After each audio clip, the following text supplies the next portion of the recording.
Good evening, everybody. Welcome to this evening's edition of Overview and Scrutiny. Thank you, everybody, for coming. We've got a really good attendance this evening. If you are wondering why I'm in the chair, don't adjust your sets. Councillor Sutton hasn't transformed into me this evening. Wendy is unavailable, so I'm stepping in. So be gentle on me, won't you? Quite right too. So we will get underway. Can I just remind members that the session is being recorded, so everything will be available and viewable to the public. So please bear that in mind. Otherwise, I think we can get underway. Lovely. So we'll start with item 1, which is the minutes of the previous meeting. Does anybody have any issues with those minutes? Want to raise anything from those? Don't see any hands going up. Are you all happy for me to sign those minutes as a true record? Lovely, thank you, everybody.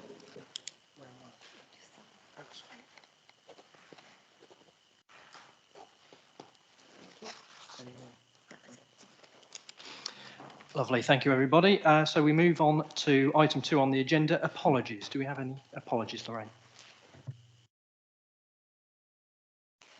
Carol, sorry. I've received apologies from Councillors Beardmore, Burke, Burnett, M. Davis, Holmes, C. Raven, J. Raven, Sutton and Upton. Lovely, thank you very much. Any other apologies from the floor? Councillor Williams. Thank you, Councillor Williams. So if that's all of the apologies, we can move on to item 3, and particularly bearing in mind the item for discussion this evening, are there any declarations of interest that members wish to make? See no hands going up, so we will move on. So item 4, of course, we are welcoming this evening Chief Executive of Housing Plus, or Homes Plus, Sarah Bowden. Sarah, thank you for coming this evening. You've got a bit of a talk and a presentation about what Homes Plus do. Without further ado, could I hand over to you and we'll start the presentation? Yeah, absolutely. Thank you, Sarah. Gosh, microphone. I'm sure I could project to the other side of the room, but if I get too noisy in my enthusiasm, just sort of wave at me just to sort of settle it down. And I apologise in advance. I'm blind as a bat and I've got to look at my notes and I want to look at you. So I'm going to be doing the old on-off glasses dance as well. So good evening, everybody. I am, as introduced, Sarah Bowden. I'm the Group Chief Executive of the Housing Plus Group, and I'll explain the structure because there's been a few changes. And firstly, before I start talking about us, I just want to say congratulations on the transformation of this building. It's the first time that I've been in since the works have been completed, and it is absolutely a transformation, and you must be delighted and extremely proud of what you've achieved here with the building. It is just lovely, really. Just a sort of housekeeping, if we could do questions at the end, not because I want to curb your interest or enthusiasm, but that I can get very easily distracted and I can sort of ping off all over the place. And if you did want to get home this evening and to bed before midnight, it's probably best just to rein me in a little bit. So with that, we'll sort of kick on. Lorraine's very kindly driving the presentation for me. Make a note of any questions as we go through. So a little bit about Housing Plus and what we're here for. Yes, please. I've got to work out how I nod or wink at Lorraine as well. So our primary purpose is about providing good quality homes, good quality new homes, as well as making sure that we're investing properly in our existing homes as well. Also, it's about providing good quality services to our customers.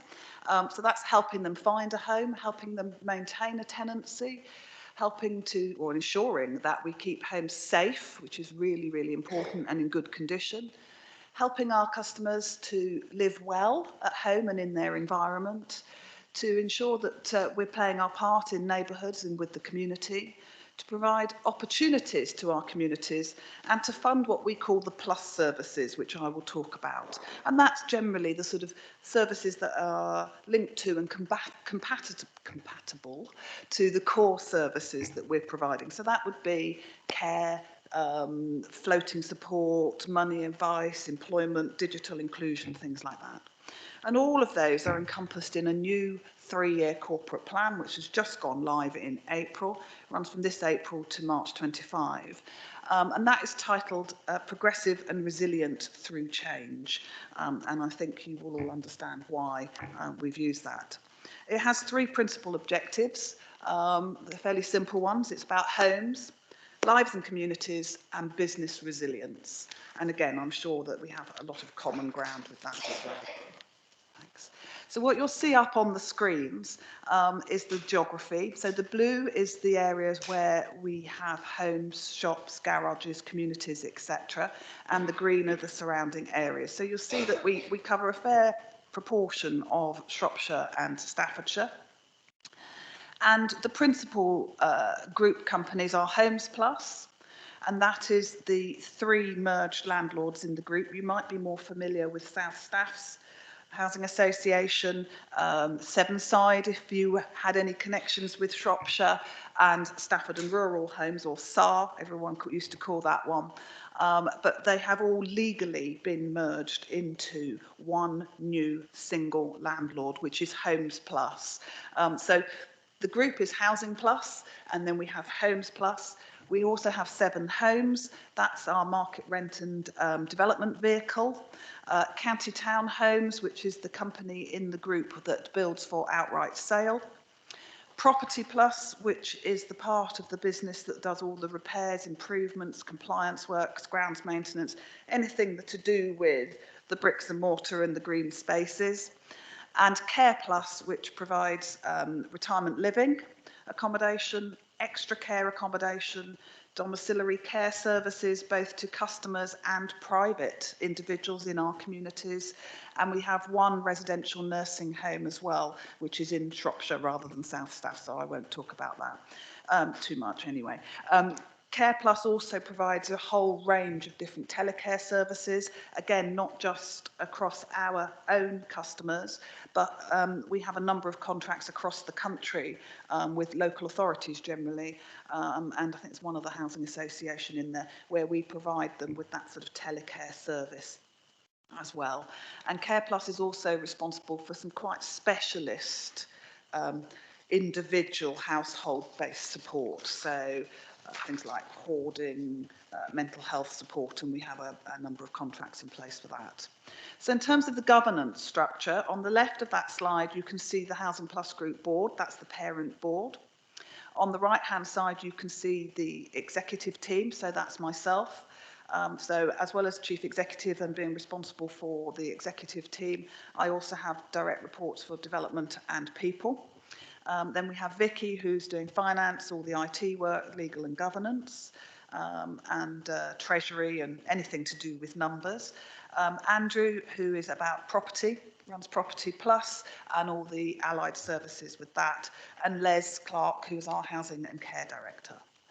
In addition to the parent board, we have got a Homes and Property board, the Care Plus board, an Audit and Risk Committee, a People Committee and a Development Committee. So you can see there's some specialist streams running there.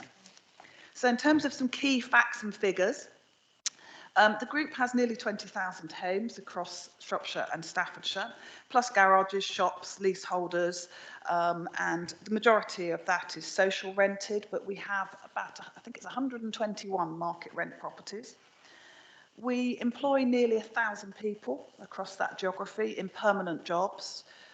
300, more than 300 of those are Property Plus operatives, and we have an additional 70 staff supporting those 300 operatives to get out and about and do the work that needs to be done. We turn over about 100 million a year.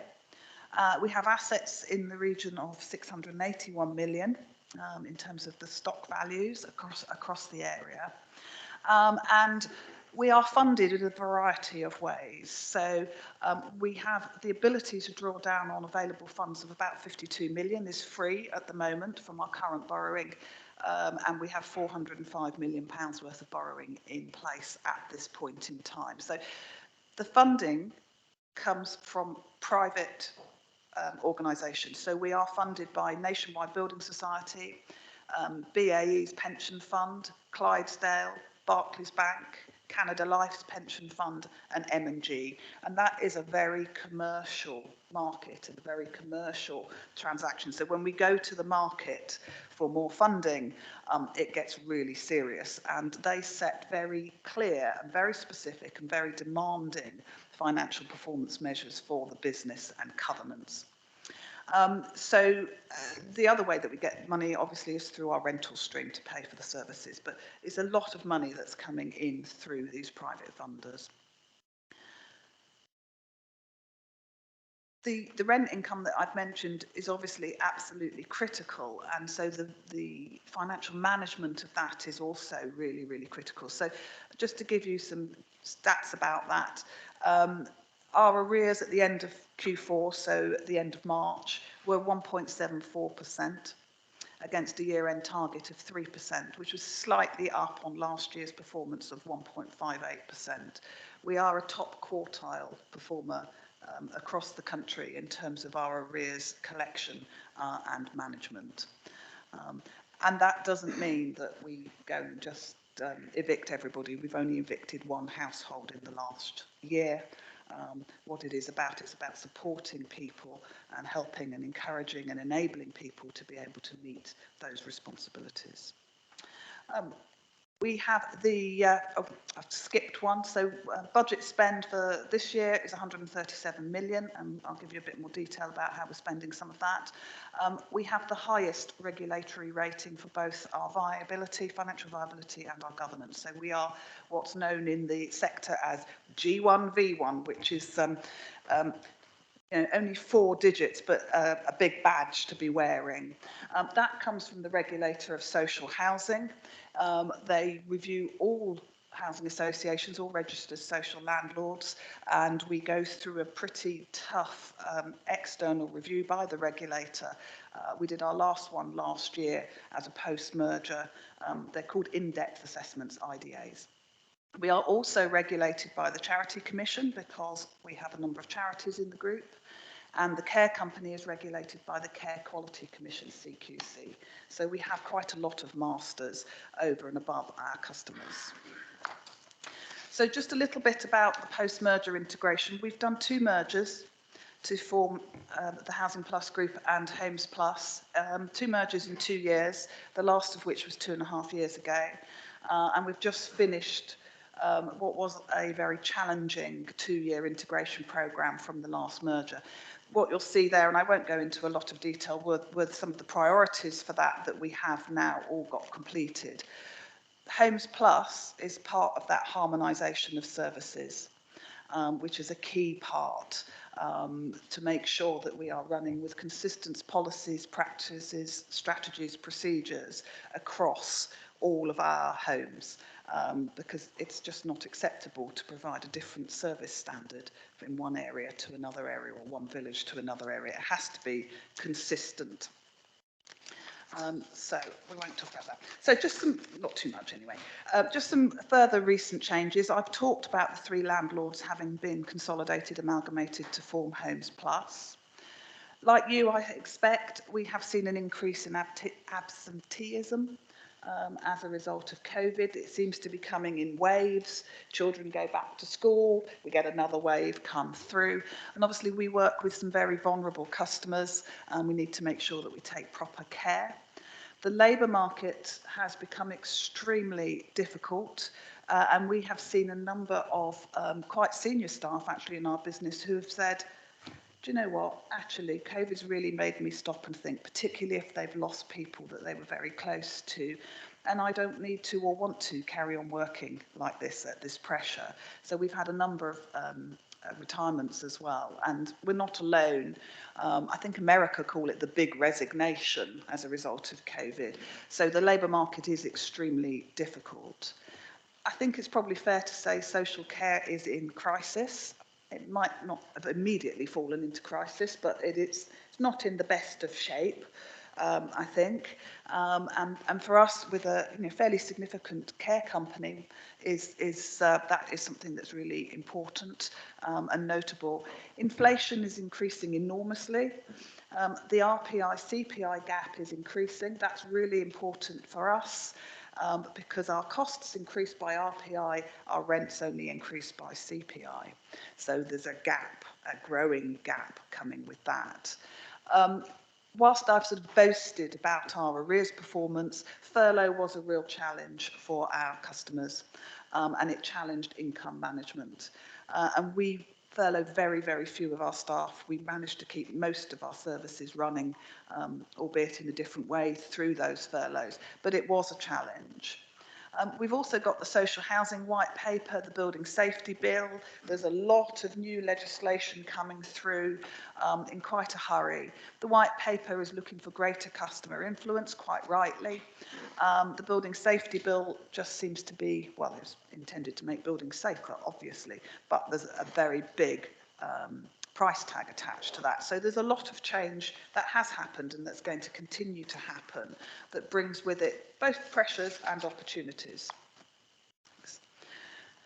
So if I just talk a little bit about some of the things that we are doing at the moment. So the development of new homes continues to be a priority. It has to be balanced against the investment in existing homes and the investment in keeping homes safe. As well as many other things across the business, but we still want to keep building homes. For me personally, I wouldn't work in an organisation that didn't build new homes. The clue is in the name. We are a housing association and we are there to house people, not just the people that have a home now. The waiting lists are phenomenal across our area and those are not going away, and we can't get anywhere close to building to the levels that those waiting lists are increasing. And I feel really strongly that having a decent, safe home to live in is a right, should be a right. Everybody should be able to live in a decent home in a safe environment. And we continue to strive to do that.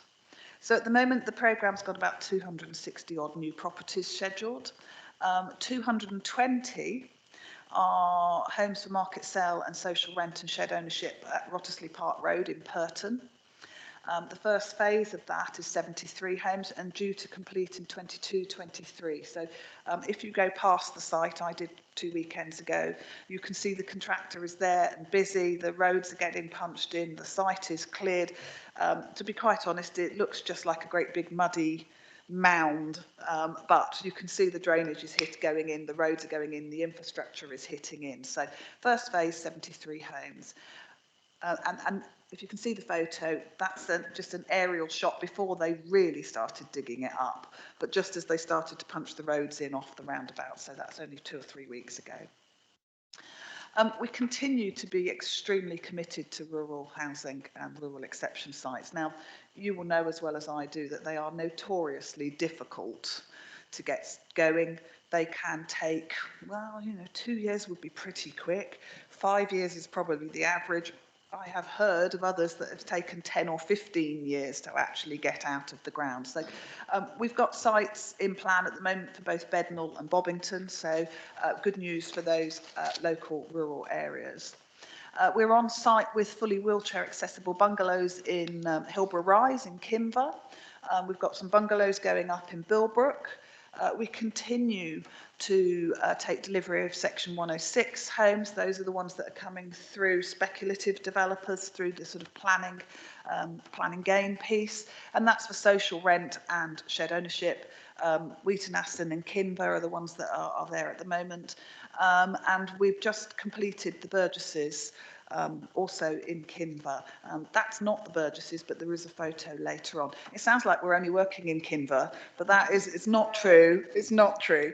But they just seem to be getting a lot of activity at the moment, having had a very poor run, I think it's fair to say, in the past. So I said I'd talk a little bit more about how we spend some of that money. And the most most of it goes to making sure we have safer and better homes. So for what would be, and I shouldn't do this, so don't tell on me, because I'm not supposed to revert back to talking about South Staffs and Sevenside and Stafford and rural homes, but I'm going to because it's a little bit clearer. So in the South Staffs area, we spent £43.2 million on repairs and improvements last year. No, we didn't. We've spent 43 across the board and 13.5 in the South Staffs area. There'll be another 132 million across the next 3 years, 41 million of which will be coming to your area. We've spent nearly 10 million pounds on compliance works. So that is your electric testing, Legionella, asbestos, fire risk assessments, all the works that fall out of that, all the new fire door standards that are coming through post-Grenfell through the Building Safety Bill, fire compartmentation programmes, solid fuel safety. There's a long list of things, and we now have got carbon monoxide monitoring coming in as mandatory as well. So compliance spend 10 million in the last year, 3 million of which was in this area. And just to give that a little bit more context, that funded 39,000 responsive major repairs across those 20,000 units. So sort of 1 year's programme across the group, 450 kitchens, 700 bathrooms, 120 wet rooms, 2,000 fire doors, 450 composite doors, 950 boilers. There's some real volume there. The fire doors is a particular shame, really, because we had pretty well got all of our fire doors to standard, and then Grenfell, most dreadful tragedy, but the fire door standards all got changed again, and they've been changed again, and it is exceptionally difficult to get hold of fire doors. Really, really hard to get hold of fire doors, and we have to get quite innovative about supply chains and frameworks, and we have to use some influence a little in order to keep those supply chains coming through. So you can see there's some really big volumes, and as a business, everybody in our organisation understands that if we are down to our last pound, we will spend that on keeping our properties safe. No one, me particularly, but no one wants a customer to die or be harmed as a result of us not having carried out our compliance checks properly and carried out the works that those checks may identify. It's absolutely critical. It runs through the business like like cutting open a stick of rock. So this is specific, this next slide, if you can see, just showing you repairs times over the last year. So that's, at the best, it was running at 5 days for the average repair. At worst, is running just over 7, just under 7.5. So the repairs has had a really interesting time over the last 2 or 3 years. COVID, obviously, affected staffing. The lockdowns meant that we weren't able to get out and about for periods of time, although we did insist on carrying on the compliance works because we felt that probably fire was more risk than COVID for a lot of our customers. And we also had a lot of access problems. Customers didn't want us in their homes. They were very, very nervous, even though we had really brilliant protocols in place. It was a very difficult time to be able to respond. So we had a lot of people that did want things, which meant we had to make sure we kept them and our staff safe. And we had a lot of people that just said, oh, no, I can wait till I'm more confident about that. So it sort of pushed in different ways, really, which was quite interesting. But some of the interesting things that we did in terms of the protocols, obviously around staff, but because they're working in people's homes for reasonable periods of time, we set up, we have some technology actually, so say someone had gone in to service a boiler, do the annual boiler checks and servicing. What we had is we had some electronic gizmos, I don't know what they're called, someone will, and they basically put beams across the doorway, so the operatives would set them up so that we had these beams running across the doorway, so the operative was able to work separately to the customers in the property.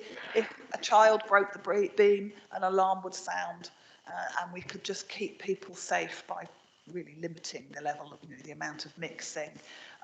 We also did things that we recognised, when we're in people's homes, we needed to make sure that children could still do their schooling, the Wi-Fi. So we had to set up things like portable Wi-Fi and backup electricity supplies in certain places when we're in doing electrical work and electrical checks, just so that people could work, children could do that, could be schooled, etc. So it did bring out some quite interesting innovation across the group. So, moving on to some of the things that we do to support our community. We're very, very keen to employ from our communities, and we do, and that runs through trades management, through our care staff. We also work with the Prince's Trust, and we do a lot of work placements for young people, supporting, encouraging that. We're participate in building better opportunities. It's particularly strong in South Staffs, which is into work and money advice. We do a lot of tenancy sustainment work, which I've referenced. We run a range of befriending and support services. We have things called the digital dens. These are essentially community hubs based out on estates, and they're there to combat digital exclusion. They're focused on IT skills, job applications, CV writing, money advice, to help our customers become more digitally engaged. It must be absolutely impossible to write a CV on your phone, and most of our customers are only using phones, not using computer equipment. So we even recycle computer equipment through the dens out into the communities. For one of the dens in Shrewsbury, we actually provide community Wi-Fi at a very, very small price. And we run homework clubs there, because children in our communities do not all have access to computers. I still have a 20-year-old who isn't at home, but I know just how much schooling, this was without COVID, but just how much the schooling is done online. Everything is sent through. They don't have books anymore. Why do they not give children books? Because they do it all online. But for our customers, that's hopeless for a lot of our customers. We have quite low levels of IT equipment available. So the dens are really interesting. The floating support and wellbeing coordinators run across the group. That can be as simple as an exercise class, events, quizzes, knit and natter, things to try and combat that social isolation and that well-being. COVID did have an effect. We tried to do as much as we could, either online if people were able to do it, or through the phone, which is quite interesting, doing a sort of a conference call for a quiz. But a lot of befriending, but some really specialist mental health support, hoarding support, all of those things. Not cheap. We have some funding, but it does make a huge difference, not only to the individual, but to the neighbourhood where they're living, in that we can support them to sustain their tenancy, help them to understand both ours and society's expectations about what is reasonable behaviour and what isn't. So, some collaboration things. These are things that we have done with you and with other local authorities. So, we do a lot of work around homelessness. We've been providing, we've got refuge accommodation in Stafford with the domestic violence charity there. We lease the building to another local authority for hostel accommodation. There's a huge amount. We've done a big garage sites review with you here, looking at how those sites are used or not used and what the future of those is. Housing refugees, work around the safer communities as well. Antisocial behaviour is a key element. We have a dedicated team to that. Working with environmental health, both for things like hoarding, because it can become an environmental health issue, but also where we need help and support around being able to get access for particularly compliance works. So if you have an individual in a block who is refusing to have their fire door changed or let us in to do fire compartmentation, they are putting everybody in that block at risk. And sometimes we just need some help with that. And sometimes, you know, the environmental health officers are really, really good with that. So there's lots of examples of where we're working together. You know, and I've mentioned some of the others. We've got allotments as well in one area, which has been quite good, quite fun. So, moving on to customers. Over the last year, we've helped 100 people into employment. We've just launched a new customer-driven quality strategy, which is really nice. It's sort of nice is a terrible word, isn't it? It really gets back down to the roots of what we're here for as a housing association. We've increased the size of the major repairs team. We've got a dedicated disrepair team. And we've also set up a specialist damp and mould service. I think if I'm sure you are aware of some of the negative coverage that the sector has had, largely in London, but also you can't have missed the radio adverts, particularly for the Housing Ombudsman Service, and they are particularly focused on damp and mould and disrepair. And we have, you know, we do have some issues, but nothing like some of the London associations have got, nothing at all. And whilst there are often lifestyle issues around that, we think that now is the time not to just say, don't dry your washing indoors, open your windows and put lids on your pans. That's just a little bit old hat, patronising, and it needs to be a much more active engagement with customers. And as part of that, where we have homes where people have difficulties with these, we're putting in passive ventilation just as a standard. So that just goes in, so it can't be blocked up, switched off, disconnected. It just runs quietly all the time in the background. We've also just this month introduced a new process for repairs that we can't complete first time when we're in someone's home. So we've given our operatives who are out on site at the front end doing this work the ability to, well, we're giving them greater financial delegation. So if they get there and the job is bigger than the job that was booked for them, then they've got some wriggle room. And also things like videoing, sharing video conference calls, so they can talk to supervisors and surveyors and say, and schedulers and say, well, look, it's this. It's going to take me another half an hour and it's going to cost this. Let's do it. So we're hoping to be able to move to a greater level of right first time in terms of repairs. I've mentioned evictions earlier. The savings for customers on that slide are really interesting. That is the work, that's the result of the work that we put in around maximising benefits, giving people financial advice and support, helping signpost them, direct them, even things like helping them switch their utility providers, making sure they're getting the best tariff, that sort of work. So very sort of intimate one-to-one work. Right, you're looking bored, shall I hurry? Right, so some remaining challenges. That is the new Burgesses at Kinver, which I referred to earlier. So we continue to experience difficulties with recruitment. So workforce, and I know from talking to Dave that you know this and many other people, actually this isn't just us, but workforce recruitment is difficult. Supply chains are really difficult. We seem to go through different phases. You know, one week we can't get timber, the next week we can't get boilers, fire doors. I've always mentioned. It just seems to sort of flow, and these are sort of a combined. It's the perfect storm of COVID and Brexit. Not only are they difficult, they're very expensive. The inflation point I've mentioned, decarbonisation I would put in one of those sort of policy pieces, massive costs attached to that, particularly if you look at the age of our housing stock, and that wouldn't matter if it was all in central Birmingham and all on gas and could be shifted across to a hydrogen heating system, but probably 3/4 of our stock is rural or very, very rural. And I get so cross when I talk to other housing associations or sort of spokesmen for the sector, and they're like, yes, but we'll just put hydrogen through the gas system. I said, that's been lovely, but actually we're still only converting people to oil in some places.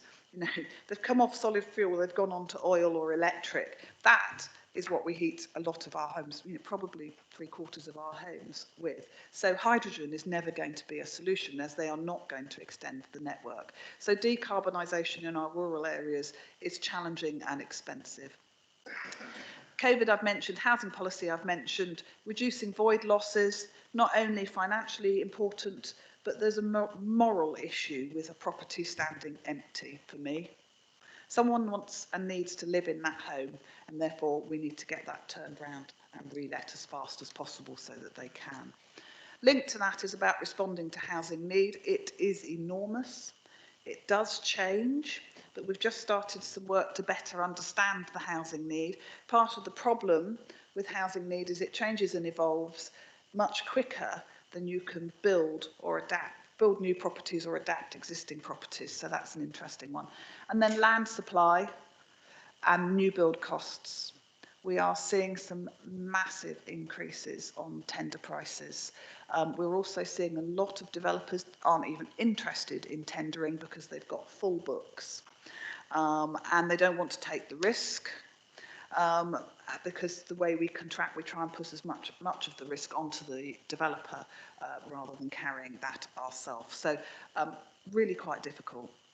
Shared ownership, I've mentioned there, is a really interesting one. You may or may not be aware that the government have changed how shared ownership is going to work.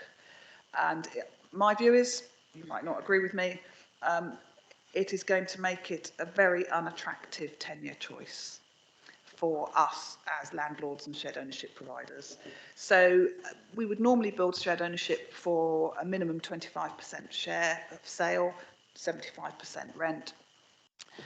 Because they are owners, they are responsible for repairs and maintenance. The new shared ownership model, which is live, unless you had planning consent some time ago, starts with a minimum 10% share.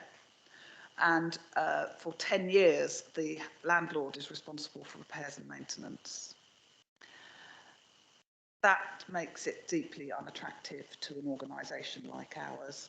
It also worries me silly because just to purchase 10% of a property means you are dealing with people who are at the absolute fringes of financial viability.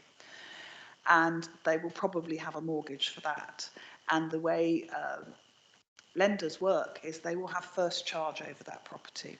So if someone, just rough numbers, so if the house is £200,000 and they've got a £20,000 interest in it and a £20,000 mortgage, say, the building society or bank will have first charge over the whole property.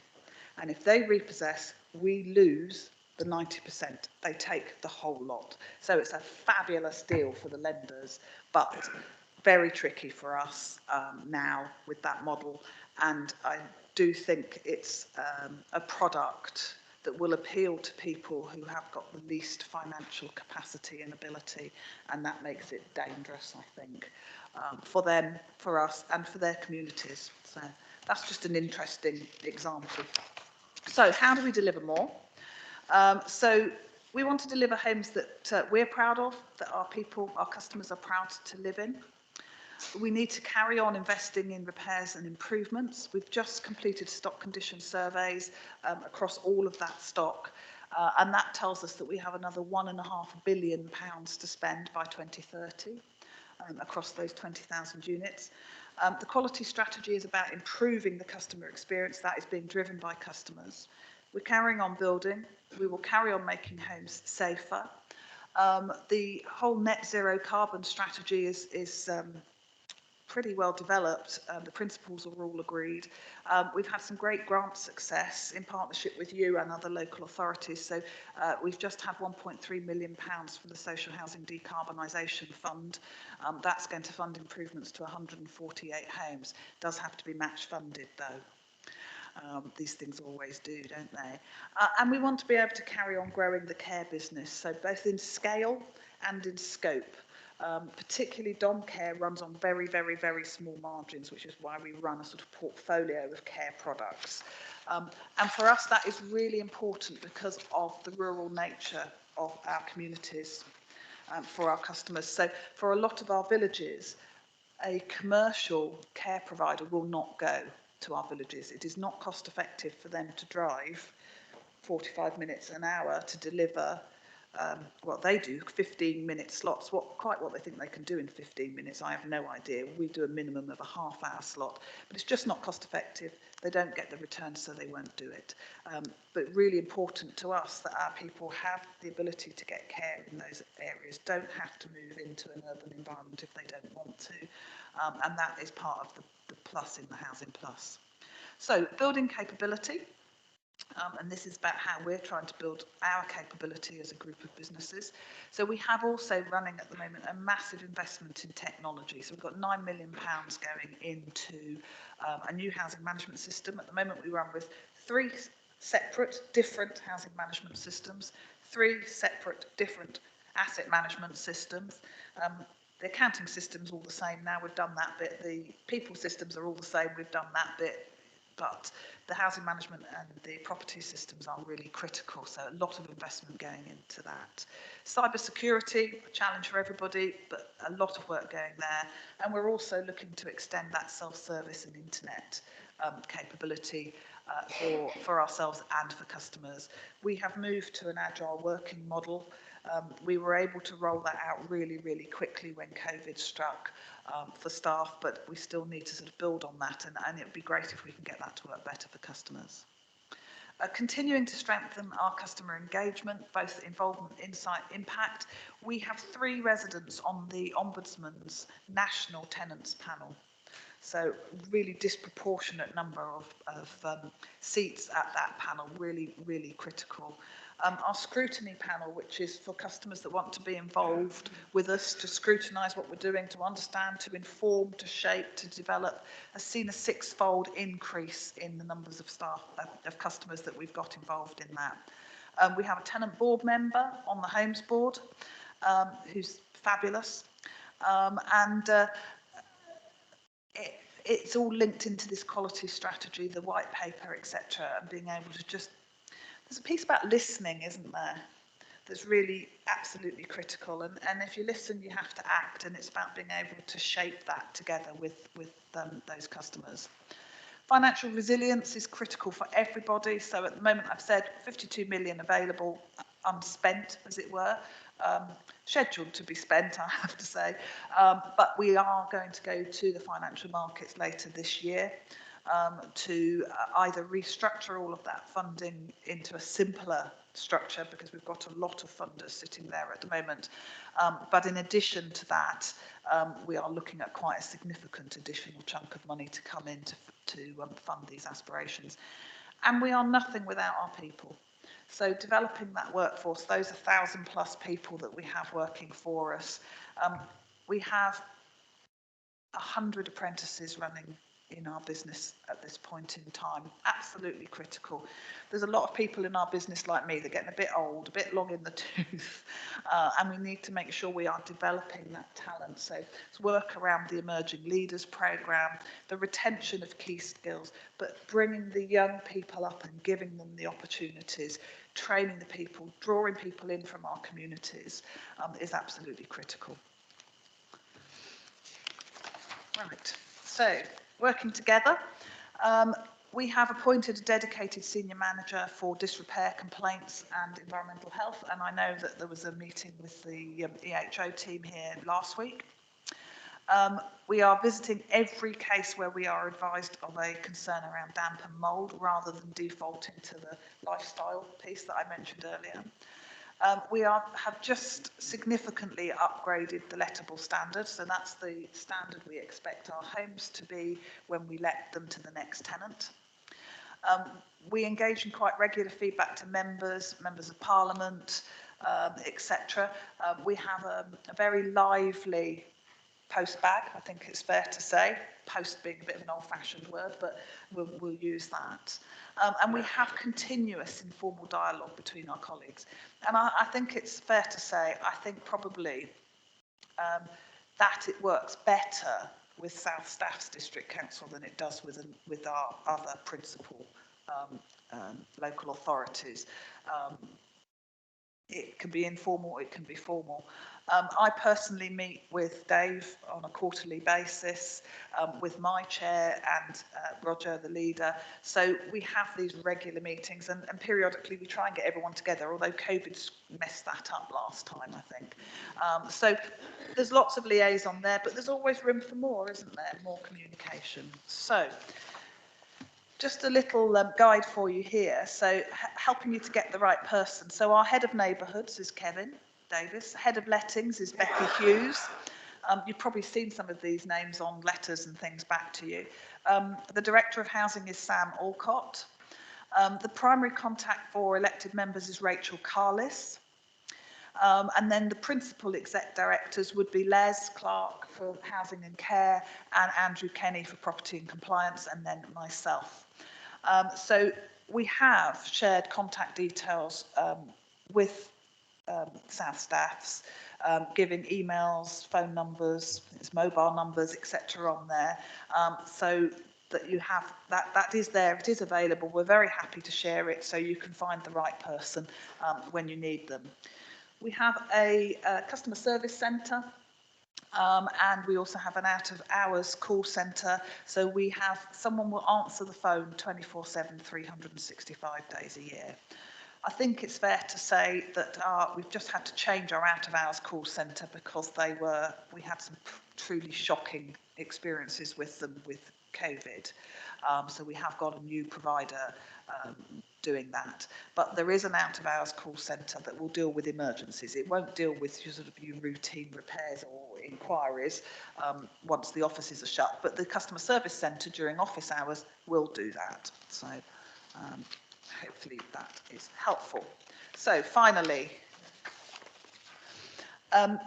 it's been a very challenging period, not just for us, but it has been a challenging period. We've had the mergers closely followed by COVID, the cost increases, the supply chain, the tendering issues. It's a shared list, I know. Quality homes, quality and consistent services across the group is absolutely critical. That's what we're aiming to deliver. There's always room for improvement. Policy change impact will be affecting you as much as it is affecting us. Fire is very notable. Shared ownership I've talked about, and zero carbon. Fire and zero carbon have very, very large price tags attached to them. Very large price tags. Investing for our people for now and in the future is an absolute critical. It's a main plank of our corporate plan. It is absolutely inevitable that the pressures on our communities are going to become more acute. As we go forward, it's going to become increasingly difficult for them, and that will reflect back onto us. If you have a choice about buying new shoes for your children or paying your rent, what do you do? It is really, really hard. We have got examples with our food bank partners where we have customers who are refusing to take food bank parcels, take certain items in the food bank parcels because they require electricity to cook them. And that is absolutely, genuinely true. And what sort of society are we living in when people can't actually afford to cook food they are being given is just desperate. And that is now. And that is before the utilities cost increases really start to hit home. Our customers tend to be on prepaid cards or slot meters, and they're already paying much higher tariffs for these things. So they're not going to heat their homes. They're clearly already not cooking. This isn't everybody. This is but we do have people in these circumstances. It is going to get harder and harder for them. And if we don't collect the rents, then that means that we're going to struggle to do the things that we want to do as well. That said, partnership is still the absolute best way of doing this. And our customers are also your customers. Our communities are your communities. And I think being able to share and draw that together is the best way we can possibly hope to help support and encourage those people. And it's mixed. It is a very mixed sort of cohort, but it's quite tough out there, and it's not going to get any easier, any quicker. So on that really miserable point, I will stop and ask you for questions. I should have done something a bit more cheerful for the end, shouldn't I? But, well, I suppose partnership is the best way, is, you know, I firmly believe that. I firmly believe that. We can do so much more together than we can ever do on our own. So, I will be quiet. Thank God you're all saying. Thank you, Sarah, for that really interesting presentation. I feel like I've learned an awful lot about what the wider group do from that. That's been really beneficial for me. I hope it has for you all in the chamber as well. This is the point where we move on to questions, everybody. Can I ask, I can see a few hands going up already, and my proto vice chairman, almost, but not quite. Lorraine is hurriedly making notes there. Can I just remind everybody, you may very well have a lot of very specific questions that you'd like to put to Sarah this evening. If you do think that a similar question has already been asked that kind of gets to the same answer, do consider whether you need to ask a question. But thank you, everybody. Questions? Councillor Fisher was first. Lovely. So we'll go to Councillor Fisher. Thank you, Chairman. I actually wrote some of my questions during the presentation, and you sort of briefly touched on it to the end, but I still want to ask it anyway and just emphasise it a little bit. So you mentioned better homes, and some of the lowest income families live in social housing and more likely to be on prepayment meters, which is one of the most costly forms of purchasing energy. We hear a lot now about the cost of living crisis in the news and energy bills, etc.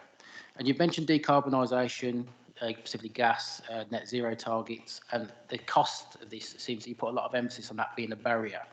But with any new technology, cost comes down over time, especially the more people that engage with it. So I'm more interested in what your plans are long-term policy-wise on low-carbon technologies, such as retrofitting is going to be expensive and take time, but surely your new housing stock that goes up, it should be part of the standard. And I didn't see any reference sort of to the energy efficiencies of the new stock sort of in the presentation. And then my second question is regarding the garage review. It's something, you know, we live in Eston with a lot of garages that are boarded up and they're magnets for antisocial behaviour. So with that review, what is your views on that now? Are you looking to remove these over time, refurbish them, and what sort of timescales are you thinking to deal with your garage stock? Thank you. Thank you, Councillor Fisher. Sarah. Thank you. So in terms of the zero carbon, we have got a policy in place, the principles are in place. For 20,000 homes, that's around retrofit, which is expensive and technically impossible in some types of property, particularly if you've got non-traditional build. They are exceptionally difficult and they will have to have different solutions for that. So any grant funding that we can access with our partners is really, really beneficial. We have a worst first approach to that. I think it is only fair to say that there may well be some units that are impossible for us to get to standard. So our priority is to get all homes up to SAP level C. In the stock, and there will be a handful, I expect, that we won't be able to do that at a reasonable cost. I think we also need to remember that these are people's homes, and the principal driver around this in standing stock is going to be around insulation. So you can change your heating systems, but if the insulation is rubbish, it doesn't really matter how you're trying to heat your home because it just all disappears. So insulation is absolutely critical. Most insulation is applied internally, and that can make a big difference to room sizes for people, and not everybody wants us to go in and start to make that sort of difference to their living space. The ground source heat pumps is another interesting one. We have a lot of people with most beautiful gardens, and they do not want us to dig their garden up to put a ground source heat pump in. Air source heat pumps are a little bit easier, but for the retrofit, it is going to be around insulation first. But first, we've got to get to SAP level C. The insulation is critical to that. Then the new technologies will follow through. From a new build point of view, yeah, it's there. So Purton, they are all having air source heat pumps on that development at Purton. Massive insulation. In fact, normally customers are complaining that it's too hot. We need to open the windows.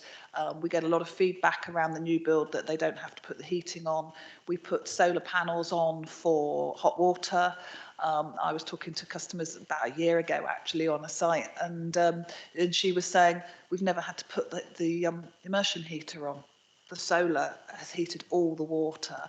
We also have examples where not carbon but environmental standards where we have water attenuation, so we hold all the surface water. We have got examples where we recycle grey water in the home, so you know, because water is forgotten as a fairly expensive commodity often.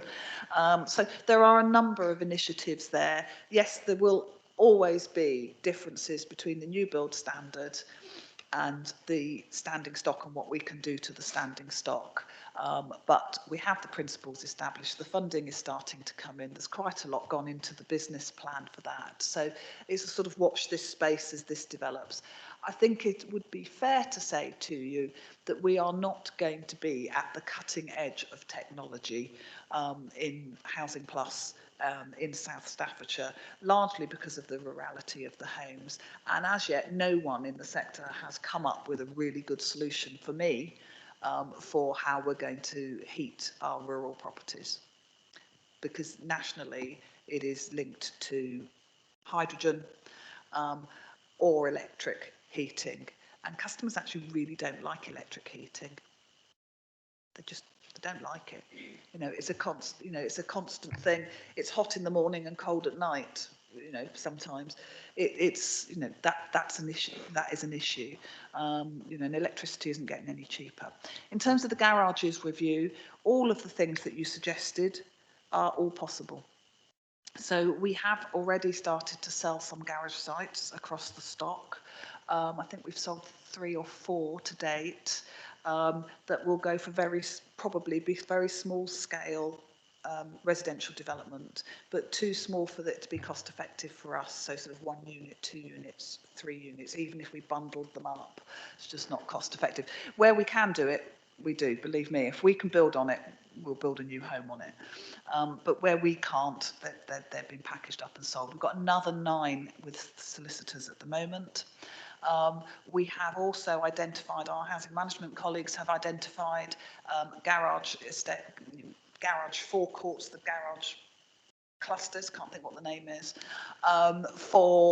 in areas where it's absolutely critical that they are retained for that community. And they will be retained and they will be invested in. I think it's a fair call. There's been a very low level of investment in garages across the Staffordshire stock. Shropshire, different, but the Staffordshire stock, and this is one of the things that's got to be ironed out post-merger. So yes, investment or sale or redevelopment would be the 3 options. There's a 4th option actually, which is it might be demolition of the garages and tarmac parking instead. So 4 options around garages. Lovely, thank you, Sarah. Also really interested, that's a question I don't have to ask later on about garages, so thank you for that, Councillor Fisher. Next we have Councillor Bernard Williams. Yeah, could I just quickly come back just on the response, if that's okay? Sorry, Councillor Fisher, you may. It's only a quick one. On the garage stock, if you can't, and you said, you know, you put it for car parking, would you consider the smaller areas where it is just 1 or 2 garages, sort of letting parish councils and things knock them down and put green space on there, etc., as an option? And finally, in your response on the electric heating, I'm assuming you were talking about electric storage heaters being hot and morning. But obviously, technology has moved on a lot since sort of those economy 7 days, and there's obviously a big reduction now in solar PV for supplying of electricity, making it cheaper and a lot more beneficial. And it seems like in your response there wasn't much focus on solar PV providing electricity for reducing, and you mentioned it for heating, and I think that's something that could be considered a lot more because that is coming down in price rapidly. Yes. So in terms of the garage sites, yes. And we're also looking at if we've got residents that want to purchase, or because we've got some very small plots, so extend gardens and things, so that's a yes for parish councils. for the solar panels piece, it's a really interesting one because yes, the costs are coming down, but the capital cost is borne by the landlord. The revenue savings are made by the customer. And so that is effectively spend that isn't recovered in the value of the property. So there's a balance there. And yes, the electrical heating technology is coming on, and probably air source is going to be the way forward with that rather than ground source, because the size of the gardens, the depth of the boreholes. My eldest son has got ground source, and he was telling me, he's a building surveyor, so he's telling me with great enthusiasm that the boreholes he didn't put it in, but they were 60 metres deep. So how on earth you get basically a rig in that can go down 60 metres on an established housing estate is, yes, not going to work, is it? But the air source piece is going to increasingly come through the heating replacement cycle. We are already specifying boilers in where we've got gas supply, which will run dual gas and hydrogen, so that they can just have a minor switch over, so that they're adaptable for that. So there is, there's a bit happening, but it all has quite large price tags attached to it for the retrofit piece. Lovely, thank you, Sarah. Thank you for that addition, Councillor Fisher. Councillor Williams. Thank you for that. Thank you, Sarah. I do apologise for mentioning the word garages again, because at Cheslin Hay, these plans were made many years ago, and we were expecting things to happen, but it didn't happen. And I was going to ask, can you tell us when something will happen? So that's as simple as that, and I don't want to go any further after what Councillor Fisher has actually said at the moment. But I would like to say my dealings with South Staffordshire Housing have been absolutely impeccable. And I will say, without a doubt, I have to thank Sam. And I'm sure you understand that. And when I can tell the people here, damp, for instance, you moved people out immediately, I made the complaint. When I can tell people here that one Christmas, one family was without any ways to cook their Christmas dinner, you came along, you took out the whole of the kitchen and replaced it with another, and it was finished by Christmas Eve, which was absolutely amazing. And the other one was when someone needed a walk-in bath, you were there again. And thanks, Sam. Thank you very much. Thank you, Councillor Williams. Sarah. Thank you very much. That is super. We do get compliments and praise, and we always share that back with the staff. So I will share that back. But often people focus on the things that aren't quite right. So great thanks to for raising things that have gone well, because most times it does go well. In terms of the garages at Cheslin Hay, I don't know tonight, but I do know someone that can tell you. So we'll get that sorted. Lovely, thank you, Sarah. Councillor Chapman next. Sorry, Councillor Chapman, can I just remind Councillor Williams to turn his mic off, please? Honourably, thank you. I don't know if this is pertinent, really. Is there a legislative requirement for you to build on previously built land, reclaimed land? And what proportion of that what access do you have to that in South Staffordshire?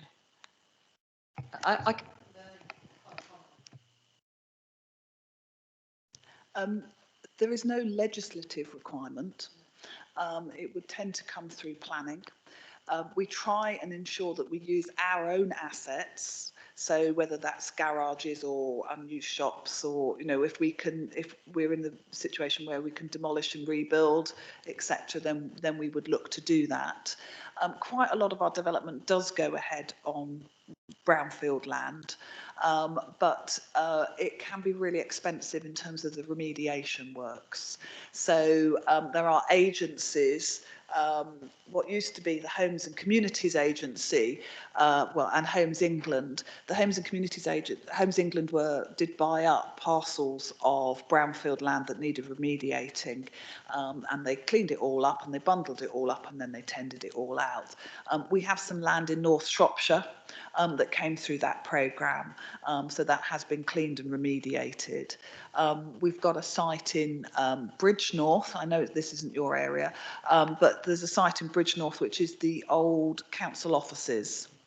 Whilst we haven't got planning consent on that site, not for the lack of trying, but we haven't got planning there. But those would be fairly usual examples of how we would use brownfield land. Obviously, the rural exceptions sites, they're greenfield by their very nature.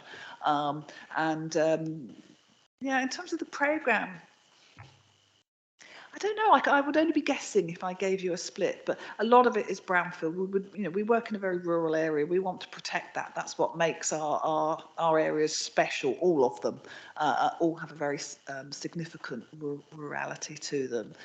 So we do try sort of like recycle it if we can. Lovely, thank you, Sarah. Councillor Chapman, your question answered. Yes. Lovely. We now move on to Councillor Sadler. Thank you. I've got 3 points. Firstly, are you facing additional problems from more extreme weather conditions? Particularly, I'm thinking in terms of flooding. I know we're not building onto floodplain anymore, or we're trying not to. Secondly, are you installing or retrofitting electric vehicle charging points? And thirdly, when we're talking about people who are unable to cook because they cannot afford to, I'm wondering whether there's room for trying to set up some kind of mentoring process to help people to learn how to better manage inadequate incomes. Thank you. Thank you for your question, Councillor Sadler. Sarah?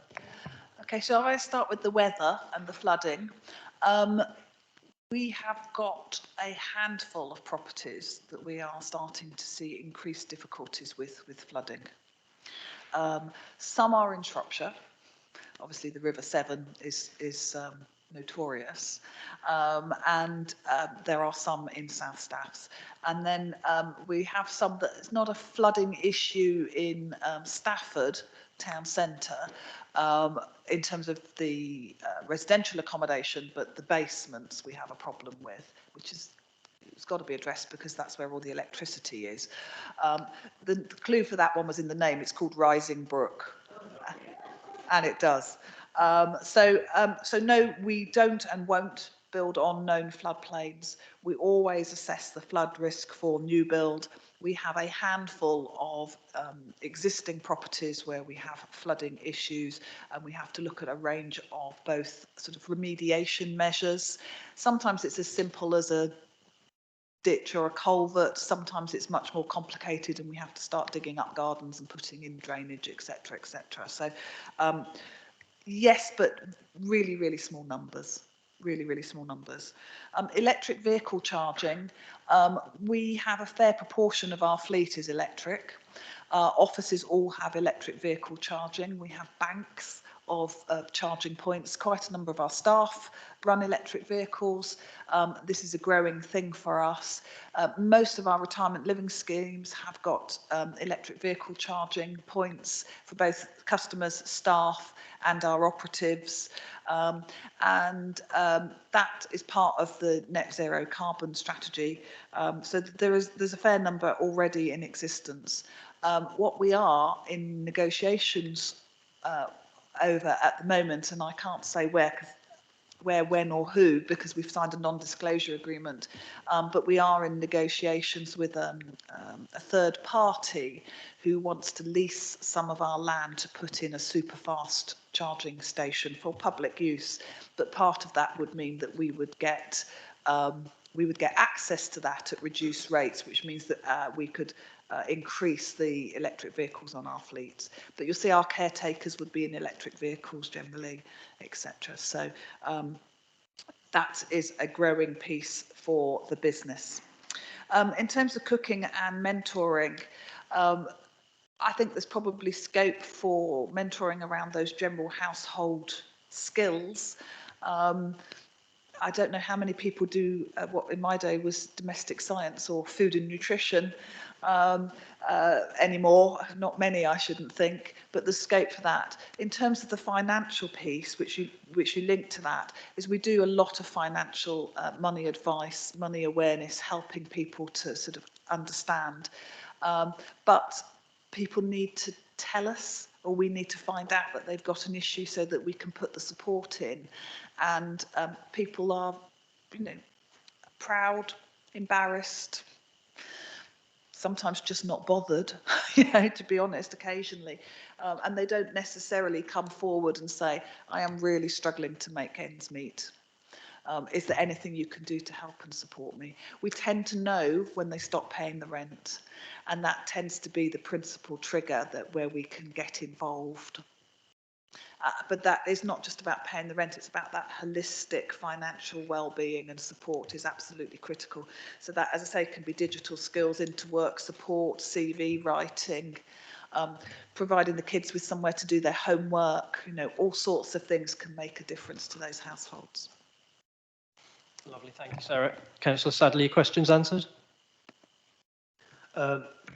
Yes, with one exception. You've told us about the electric vehicle charging points for staff and for general use, but are we actually going to be seeing new build carrying decent standard of electric vehicle charging points where they have access? Probably. No, it's not a no. I was trying to think of an example. I'm trying to think whether, I'm pretty sure they've gone in at the Burgesses, actually, at Kimber. We do have them and all the retirement living schemes, which are there for customers and visitors to use as well. In terms of it being, it's not mandatory at this point in time in terms of building regs, etc. Soon will be, in which case we'll have to do it, but it isn't at this point in time. In terms of retrofit, that's quite difficult in some areas. Parking is at a premium in many areas. Being able to have the right amount, have the space on some of our older estates to actually have a bank of chargers. If there was a third party, a bit like the one I was talking about, that wants to put in a super fast charging, that wants to come and have a conversation with us about putting in super fast charging points, etc., we'd be absolutely delighted to have that discussion with them. But there's a commercial business model there that isn't really our core business. So we do what we can, what we're required to do, and where we can go beyond that, we will. But at this point in time, it's not part of the development specification as standard. Should I turn the button off? Thanks, Sarah. Thank you for that.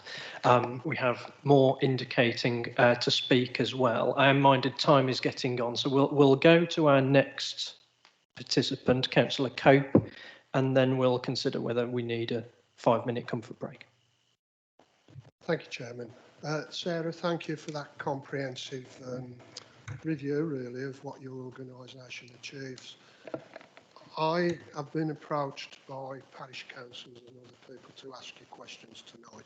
I'm afraid some of them are quite critical criticism, which you would expect, wouldn't you, with such a large organisation. My own question is about community trigger, which I will ask later on after the comfort break. But these questions have been put to me by other people outside the room and parish councils. You've answered the first two. The first one was, where does your funding stream derive? And of course, you mentioned it's from various companies, corporate companies. Second one was, how many workers do you have? And you've answered that, 1,000 people. Next one's a bit critical, and it's, why is it so difficult to contact customer services? And I've had this experience myself, on the phone or by email. Often as well, you rotate the neighbourhood officers for our areas. Sometimes we don't know who those neighbourhood officers are, so it would be useful, us as councillors, if we knew who the relevant neighbourhood officer was and how we could get in direct contact with them. Because the very nature of your organisation, some of the people on the phones are very defensive, and I can understand that because they're dealing with difficult issues, but there has to be a different approach for councillors. The next question I've been asked to ask is about the many complaints about your service and substandard work. This is down to the contractors that you use. There are criticisms about some of that work.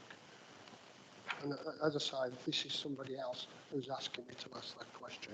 But there are frustrations out there. And the last one really is how long it takes for some of the work to be undertaken. Sometimes you can have a pest problem or health issues, and it takes months and months to resolve the problem there. It doesn't happen quick enough. As I say, these are comments that have been passed to me to ask to you tonight. So if you could make observations on that, please. Thank you, Councillor Cope. Sarah? Yeah, okay. I think it's hard to deal in anecdotes and generalisations, so what I would say is please send me the specific details that they've raised. And obviously it's not appropriate to talk about specific cases tonight, but let us have them and we can deal with them. In terms of the neighbourhood officers, we have shared and we can share again the contact details. We're very happy to do that. Often you know the neighbourhood officers on your patch and they know you, but they do change and they do change patches as well. So we can keep that up to date, so that's not a problem. In terms of answering the phone, I think I said in the presentation, we have had periods of staffing difficulty and our out of hours contractor we had particular difficulties with and we've changed them. There can be periods of peak demand. We've also had quite a lot of turnover in that team through COVID. They were all working at home, sitting on their own, just taking hours and hours of phone calls with no let up or break or support from their team with that. You know, that's not an excuse, it's just saying that's how that was, and it would have been the same here for your teams as well. So there is no excuse for not providing good customer service.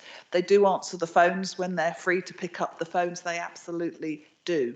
But we have had a lot of new staff come through who are being trained. I mean, I was down in the customer service centre in the Acton Gate office just last week, and there were 8 or 9 in, and I only recognised one face.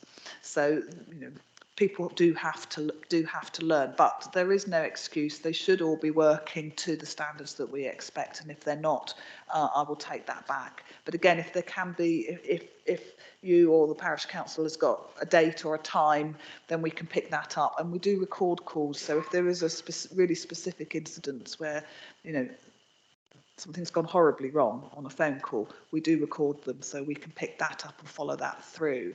I don't believe anyone wants to do a bad job, but sometimes we just have to help, encourage, support, point out where they might not be getting that quite right. So with that, the points about quality of work, again, specific examples if you can, that would be really helpful.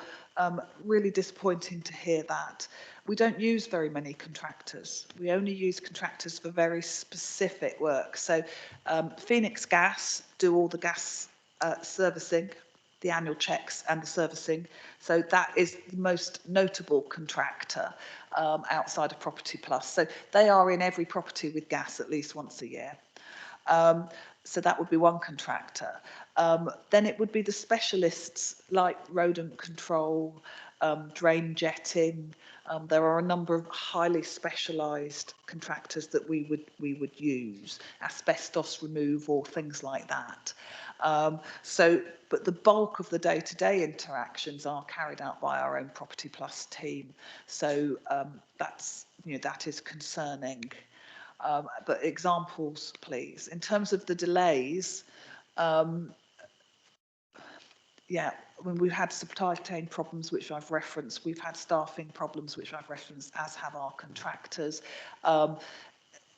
as a general observation, I did put up the repair times. That 7 days is the average for a responsive repair. Emergency repairs, and I know that sometimes customers' definition of what is an emergency and our definition of what is an emergency can be different, but emergency repairs are done about 99.8% of the time in 4 hours. 24 hours a day, 365 days a year.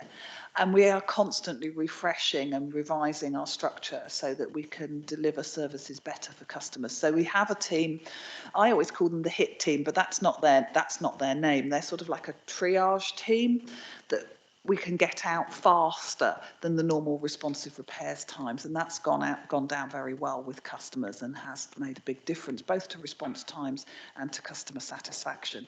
But more than happy to follow up on any specific examples.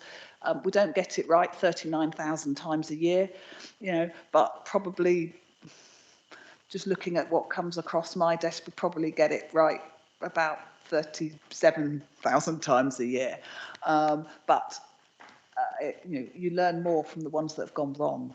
So, I know, but I'm trying to answer that as honestly as I can. And if you give me the details, we can follow that up. Lovely, thank you for that answer, Sarah. In terms of specific cases mentioned there, who should we be passing those on to? If you give them to me, email them to me in the first instance. The team have all got my contact details, and then I will filter them through to the right place because there are different people that manage different elements of that. Lovely, so we can take that on board. Yeah. Members, we do have a number still wishing to speak in the questions phase, so I can see time is ticking on, so I think we will call it for a little comfort break, give everybody an opportunity to stretch their legs, run to the toilet in whatever order you wish to take those. We'll reconvene at 8 o'clock, is that okay?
Thanks everybody for being so prompt. If I can just ask everybody to take their seats and we'll resume.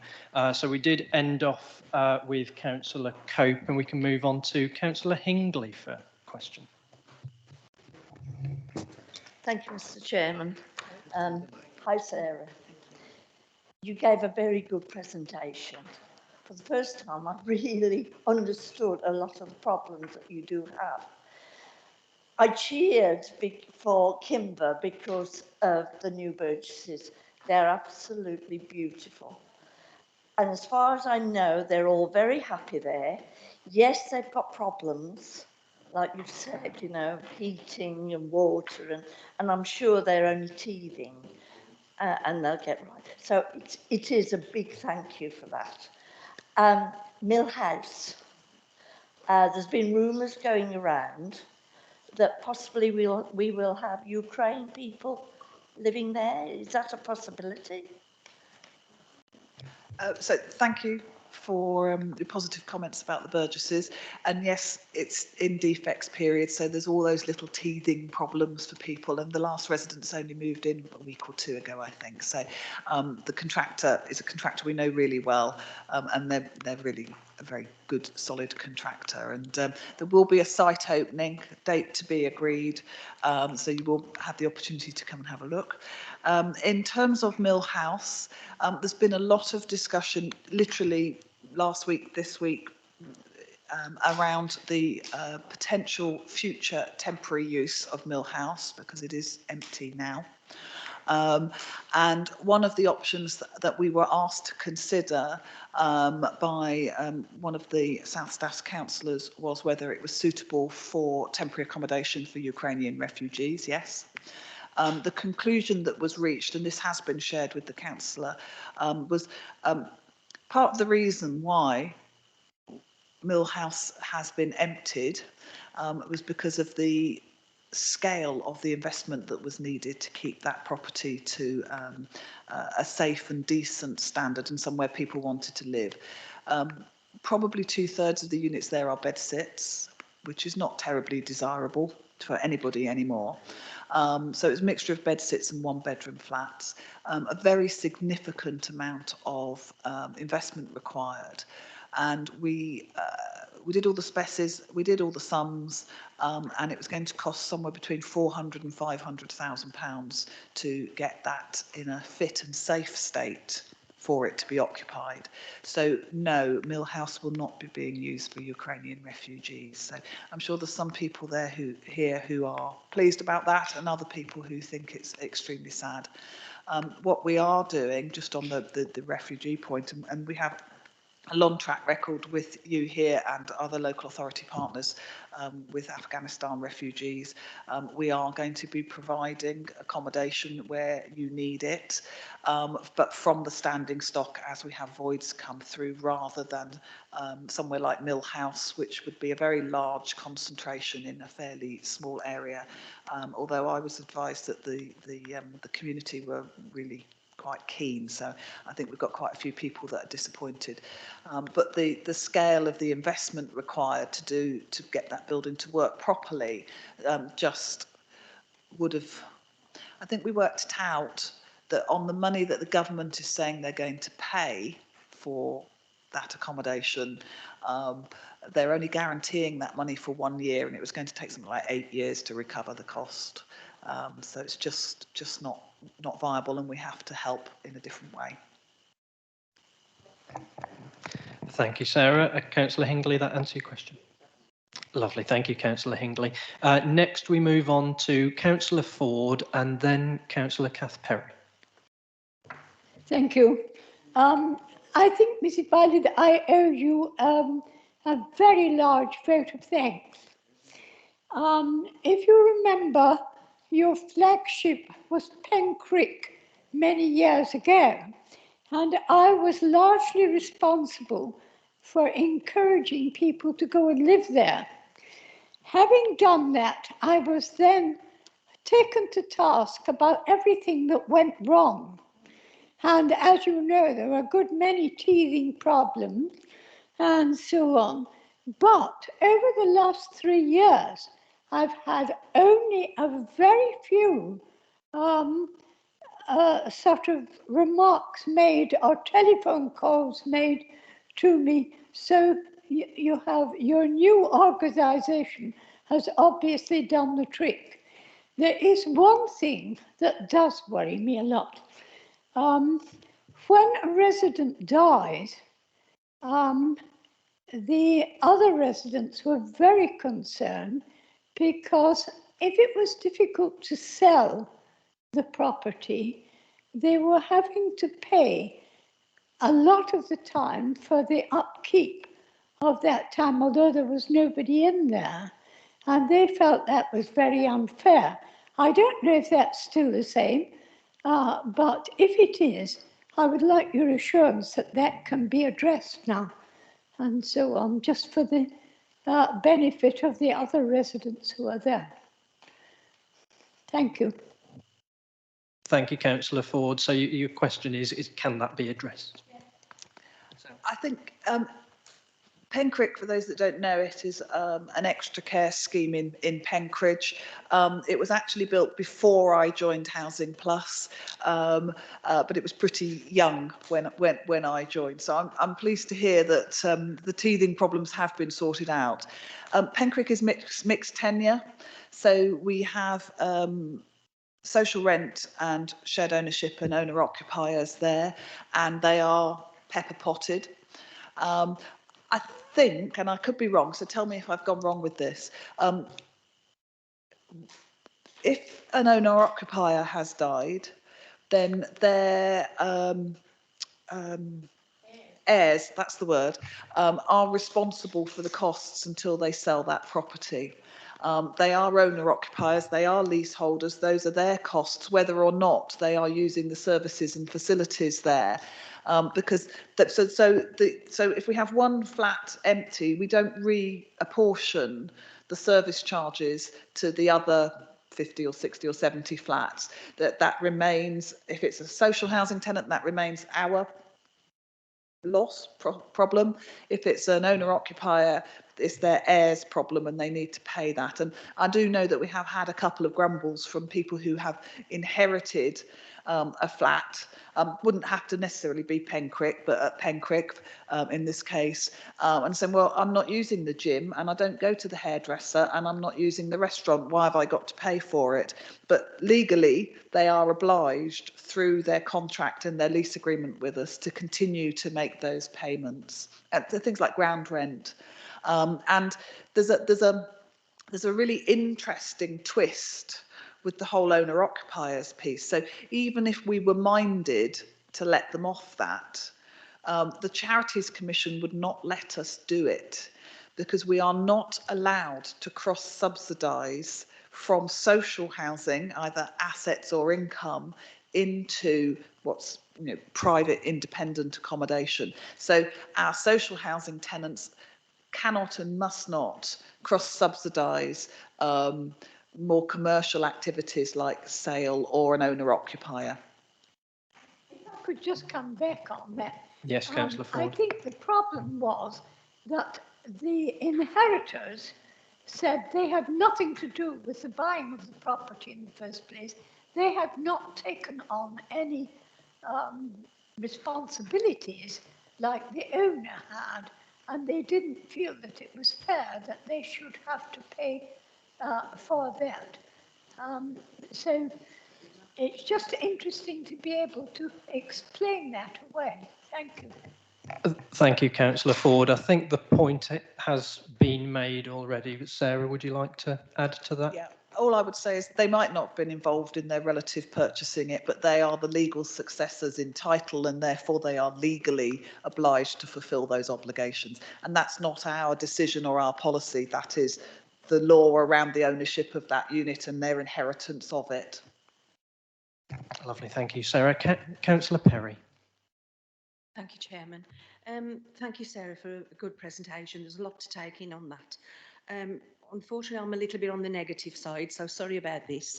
I just feel that I'm picking up on Councillor Cope's issues in relation to, I'm grassroots now, the customer, which is your people that pay the rents of the properties that live in your accommodation. On my email box and my telephones, I'm a county council as well, apart from the potholes, which we won't go into, most of my inbox and phone calls are to do with housing association. And it's trying to get that contact with a person on the other end of a phone to actually speak to or send an email to. So please let us have the names, and when they change, please let the councillors know what names they are. But what I want to ask you, which is my question, now you've got this merger with all these other bodies, are you going to look into how you might change your customer service in as much as how can the customer get in touch with you in the first place? They don't all have electronical equipment. They use a telephone, and it's getting from that beyond that telephone call to actually get somebody out to see what their problem is, and they're at the wit's end. When they come, by the time they get to us, they're actually at their wit's end, these people are. So I wonder if I could ask you if you wouldn't mind looking into that for the customer service. I'm not saying it's all bad, but I think it could be maybe improved upon. So I'm asking that as a question, please. I mean, apart from that, I have, and I'm sure other councillors have, letters from the MP as well to solve the problems that he's having trouble in or he hasn't got the time to do. So please look at the customer at the other end of the spectrum, because without those customers, we wouldn't have a housing association. So thank you. And I think I referenced in the presentation around the quality strategy, which is being driven by our customers, the desire of the group to be able to, well, you use the phrase yourself, you know, that whole grassroots, get back to that grassroots piece. I mean, clearly there's been something going wrong with the telephone answering. The majority of our customer contact.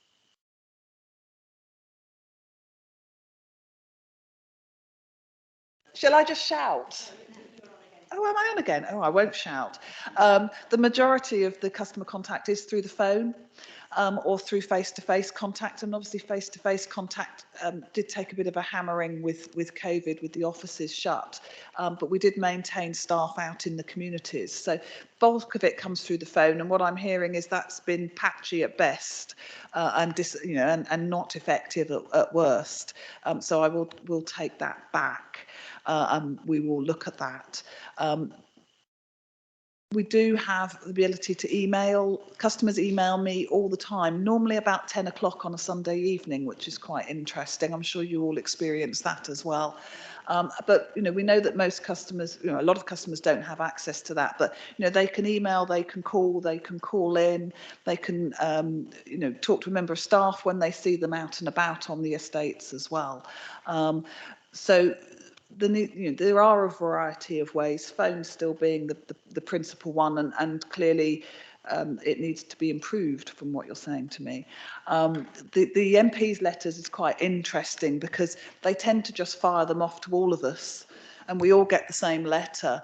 And I've noticed, and I won't name any names, I'm not sure it's an MP for here, but we've got one that basically just sends us the letters and just deal with it, you know, actually doesn't do any sort of investigating or any sort of positive interaction. And I'm sure you all get that as well. They literally just forward an email, which can be quite interesting.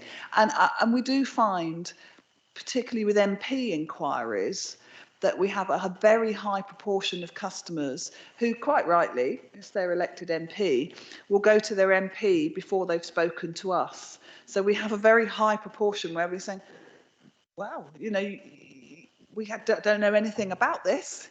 There's a significant proportion where we know a lot about it, but it is quite interesting. And I think, you know, what it says to me is that whole point about collaboration and partnership is that if we can minimise the number of contacts customers have got to make, one, by getting it right the first time, and two, by working in a sort of collaborative way rather than a sort of defensive or parochial way in any, I'm not saying that that's what we are doing, but you know, I think the more we can do these things together, because we have the customer in common, the better. So I will look at it. Lovely, thank you, Sarah. That answers your question, Councillor Perry. Lovely. Next, we're going to move on to Councillor Penny Allen. Thank you. I just want to pass you a bouquet. We, as Curtin Parish Council, have had the most excellent cooperation from you, both in our new development and in the way in which you've communicated with us about the development. Kerry Ballista's been backwards and forwards to and from our Parish Council office. We've been updated all the time.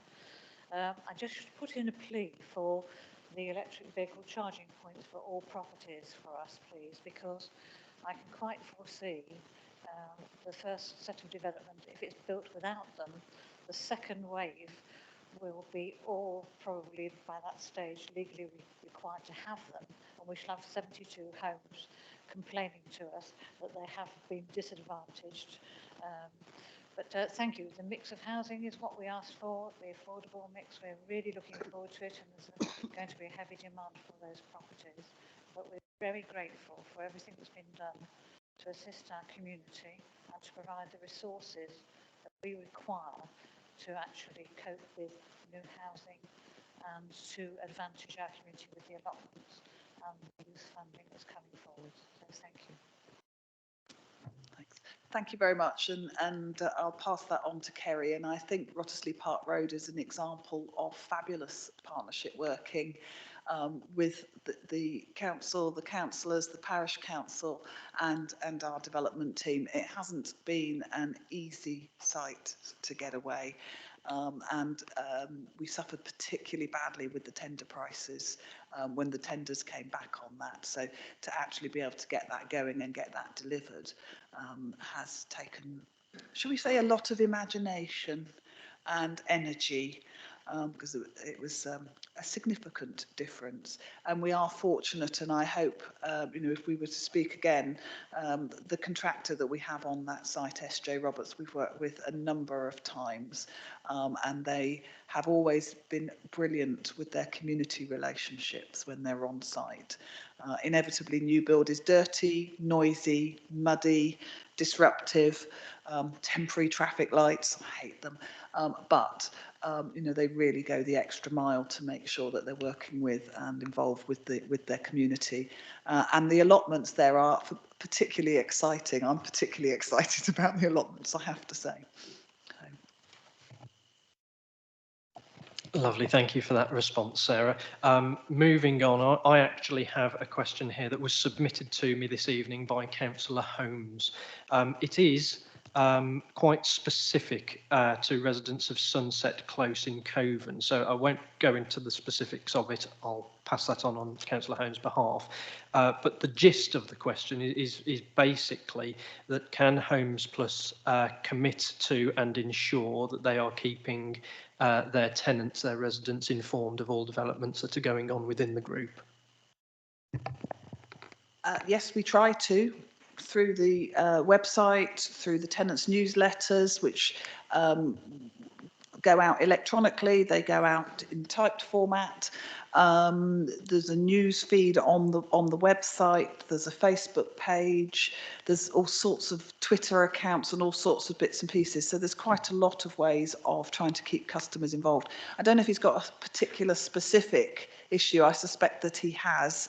I can't for the life of me think what it is in Coven at this point in time, but we do our very best to keep customers involved through a variety of means. But the housing manager would be the person for a customer to go to in the first instance. Lovely, thank you, Sarah, for that response. Next, we have 3 on the books still at the moment. Councillor Fisher. Thank you, Chairman. It's just one further one, and it is a bit of a sensitive subject, but I think it does need asking, and that is, what is your policy on substance misuse? So I've had complaints regarding paraphernalia in stairwells, communal areas, little gas canisters, but more commonly things like smoking of substances such as cannabis, with the smells affecting the neighbours, is one of the major issues. And I'm assuming one avenue for this is enforcement through tenancy rules, but another is support programs. So can or do you refer tenants into support programs, either your own or a third party's? And could you make it a condition of continued tenancy as a tool for encouraging engagement where it has been identified? Is that something you could put into, if it's not already, into tenancy agreements, to try and improve engagement with these third-party support programs before moving to enforcement and eventually eviction if it goes to that? Thanks, Councillor. Yes, there are issues with drug use in some accommodation. I think it's very hard to go somewhere where there aren't. I think, so you're talking to my friends and their children, and I have a son at university, and it's a constant, like, you're not, no. They sell it outside Tesco's, Mum, but I don't buy it. Oh God, why do we let him go to London for? So yes, it's there. It's in society. It's deeply unpleasant. It does worry people. It can lead to very chaotic lifestyles and antisocial behaviour. There's no two ways around it. We use a variety of ways of dealing with it, pretty well as you've described, actually. So we do have floating support teams who have particular skills with this. So if we can help and support, we do signpost into other more specific support agencies, and we do use enforcement action if there is no improvement in the behaviour, and that can ultimately end up in eviction. Where that is more difficult is where it is a household member and not a tenant, or friends of a household member and not a tenant. It is still possible. Eviction is always as a last resort. It can take a very long time. The courts have got a long backlog, and actually they are really adverse to evictions at this point in time. So it can be a very long and complicated path. Can we make it a condition of tenancy that people don't use drugs, recreational or otherwise, in their home? No, I don't think we can. But what it would be caught with the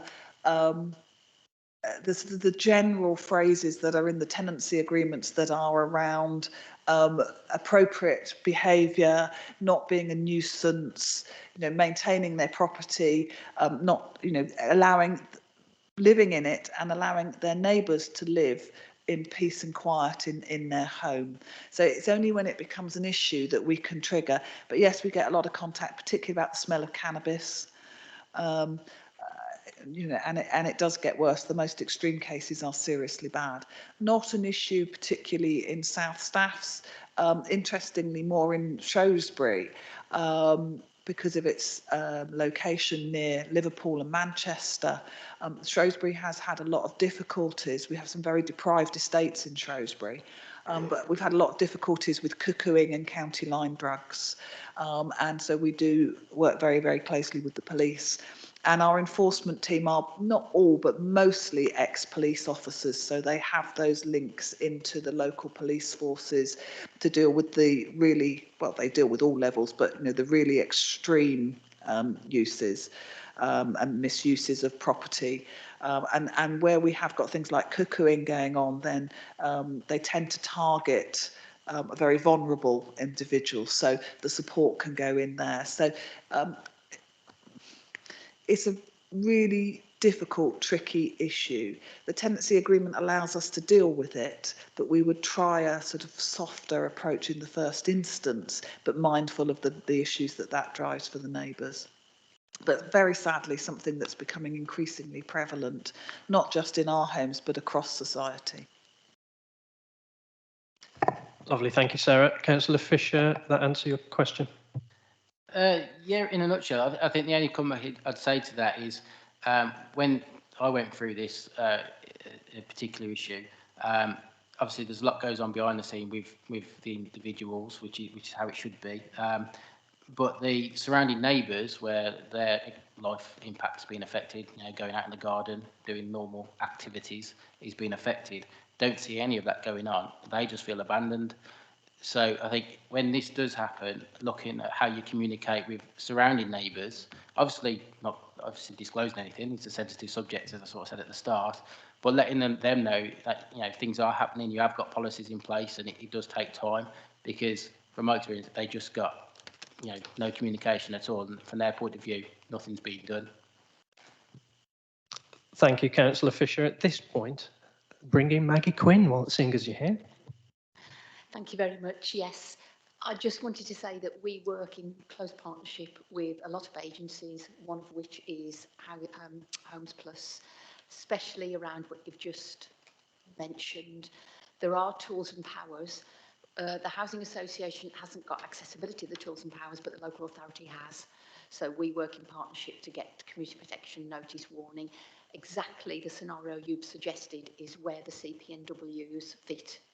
So we do work together to put some enforcement in place. So hopefully residents do feel as if things are happening. And this is all through partnership working through the Vulnerability Hub. So the most vulnerable do come through the hub, and that's where we do a lot of our sort of working together and linking together. Lovely, thank you, Maggie. I think that was a really useful addition as well. Next, we move on to Councillor Steele. Thank you, Chairman, and thank you, Sarah, for a very in-depth presentation. We've heard a lot about sort of embracing modern technology with air source heating and ground source and electric charging points, and yet a certain amount of the stock, I gather, is not even adequately insulated. And ever since I was old enough to watch telly and learn and listen to radio, there's always been grants for insulation, and yet it's 2022 and the stock isn't adequately insulated. And I know it's a historic thing, and you'll say you weren't here all the time, but how have we come to that position, really, in this day and age?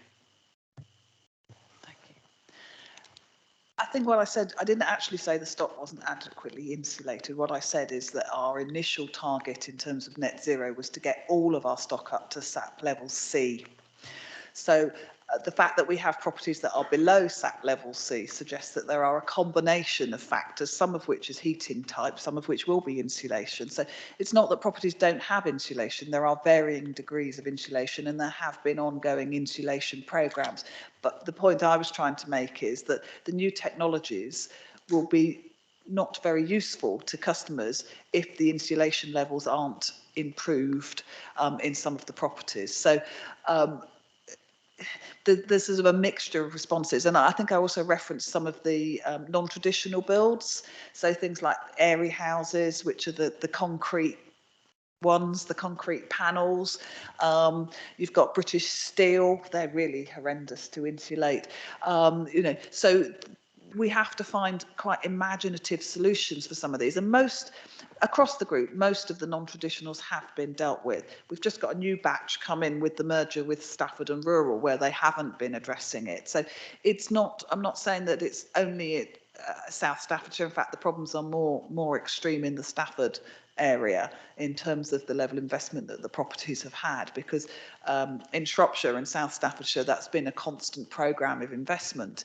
In the Stafford and rural area, the old Stafford, see, I've slipped back into those names, but in the Stafford borough area, they have had less investment over quite a significant period of time than we've been putting in. So it's a very valid point, and we do have stock where we don't feel it's adequately insulated, but most of it is pretty good, and we have quite a low proportion, and I'm trying to drag the number from the back of my head, but I can't, I'm sorry. We have quite a low proportion of properties that aren't at SAP level C. There are some, but they need to be brought up first. So it's one of those things, it's not a one size fits all, it's going to be a tailored approach, almost property by property, or certainly street by street, which is going to make it all the more difficult. Lovely, thank you, Sarah. Does that answer your question, Councillor Steele? Lovely. Members, we have one more on the books you'll be pleased to hear at this stage. Councillor Cope. Thank you, Chairman. This is the actual question I come here tonight to ask, and it's about community trigger. Funnily enough, Maggie mentioned just about powers, tools and powers available to us. Now, community trigger is available to us, communities and councillors, and I'll explain what community trigger is in a moment to those that don't know. But to give you a little bit of background on where it involves yourself as the Housing Association, I've had 3 incidents in the last 9 months. One was where tenants, your tenants, their children were causing havoc in the Featherstone area.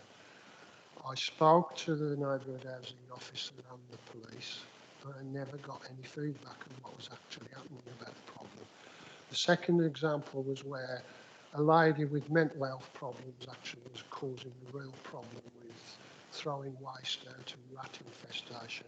And I think at one point you were refusing to rehouse her, but that's now been sorted with a little bit of pressure through the environment department.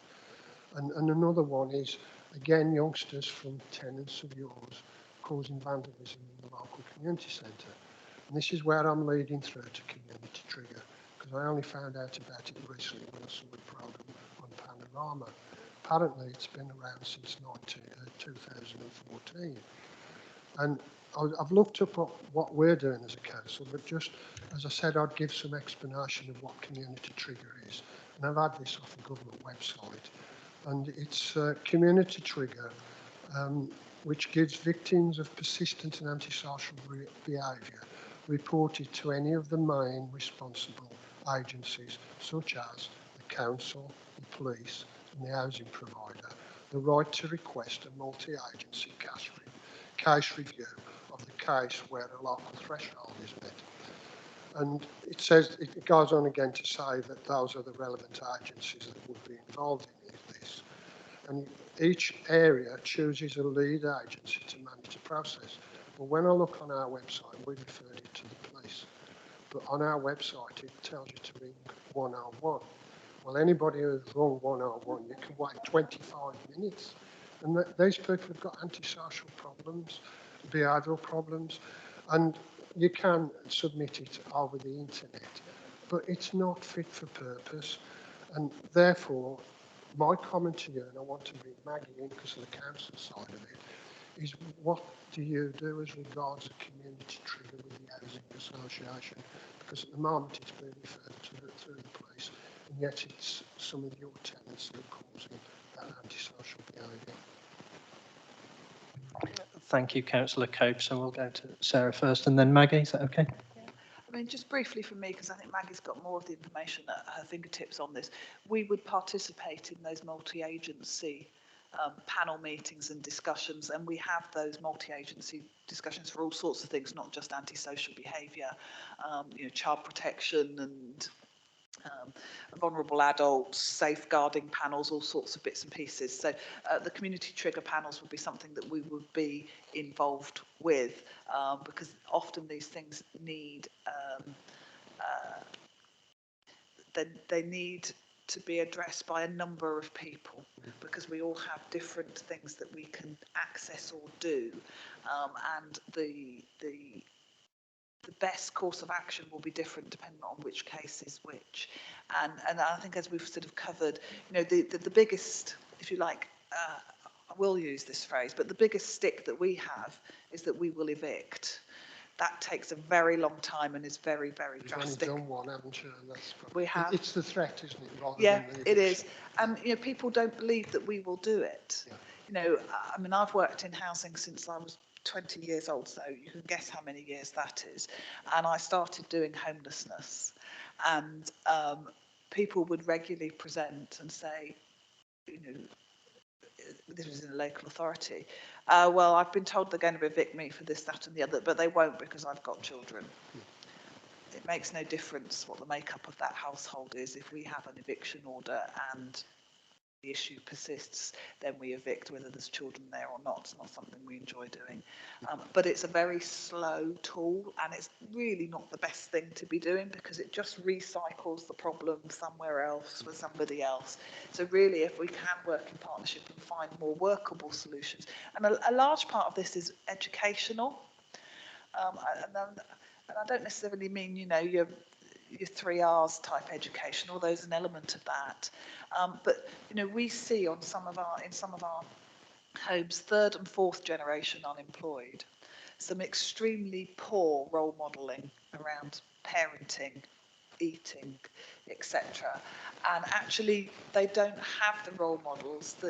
It's never been pulled into line, and it takes agencies like us together to actually try and do some of that education. I mentioned the Prince's Trust earlier. That's a really interesting organisation and the work that it does with young people, and they are pretty, well, without exception, the ones that I've seen coming through the Prince's Trust have never worked, have never had a parent work, a grandparent work. They haven't generally finished education, or if they have, they've done extremely poorly, and they will say, I'm useless, I'm worthless, I'm thick, I can't do anything, and that drives very disruptive behaviour. So there are a number of things. Maggie can talk more eloquently than I can, I'm sure, about how the nuts and bolts of it work, but for us it's about doing it together, because the things that we can do are draconian and slow. What's the process now for us to contact you regarding the community trigger? That would be through Les Clark or Sam Alcott. Thank you. Lovely, thank you for that, Sarah. Just a reminder, Councillor Cope, turn your microphone. Sorry, yeah. Thank you. Maggie? Thank you. Yes, funnily enough, the Staffordshire Police have been the lead agency. It was the decision within the police force itself to be the lead on this, but there is a review taking place, funnily enough, of the community trigger, because nowhere in Staffordshire really has had a large amount of community triggers. We've had 3, but they were all prior to October 2020. So community triggers are begun by the residents themselves, who, like you say, Councillor Cope, are asked to either ring 101 or go on the website, Staffordshire Police website, and actually fill in a form. And it's based on the last 6 months. And what happens is a review is taken place of requested reports by the resident of 3 reports that they've made that they don't feel they've had an adequate response to. So then that is taken to a totally independent panel and reviewed, excuse me, and reviewed. So those 3 particular cases look at where they were reported, what happened to them, and what the actual outcome was. Was it satisfactory or not? And then a recommendation and report is actually made to relevant agencies and back to the resident themselves. But I am trying to heighten community triggers. In the last review, there was an article about antisocial behaviour. This contained a section on community triggers, which just outlined what they were and how residents can use them. But again, it's the 101. But by all means, if anybody, if a resident did want a little bit more information or assistance, come to me and I can assist them in getting it through to either the police website or other areas of the country. The local authority is the lead and they've got specific forms. I've got examples of that because excuse me, my voice keeps going. I'm looking at creating a community trigger policy and get that a bit more formalised. So we are looking at it going forwards. The Home Office as well is actually doing a review of antisocial behaviour tools and powers, and there were several workshops around the country. One of them specifically is community triggers, because I don't think the Home Office feel around the country itself community trigger process is being used quite as often or as effective as it should be. Lovely, thank you, Maggie, for that response. Really informative. I think that's something really to take away from this evening as well. Councillor Cope, you wanted to come back. Okay. Yeah, I hear what you're saying, Maggie. I brought it up to bring it onto our radar, so I know it's a work in progress. It's not just about residency. If you look on the government website, and I'll quote, complaints can either come directly from victims of antisocial behaviour or from a third party with the victim's consent, such as a family member, a friend, or locally elected representative, in brackets a councillor or an MP. So it's a tool for us as councillors to be able to ask what's happening about this particular situation. I've compared our other authorities. Lichfield say much more about community trigger than we do. So I welcome what you just said, Maggie. And Cannock Chase actually analysed their community triggers. They've had 7 recently, and a lot of it has been antisocial behaviour. So I welcome what you said, but it's not been put on our radar as council members. Thanks for the work in progress. Thank you. Thank you, Councillor Cope. Maggie, I think that's it's fair that we should take that away.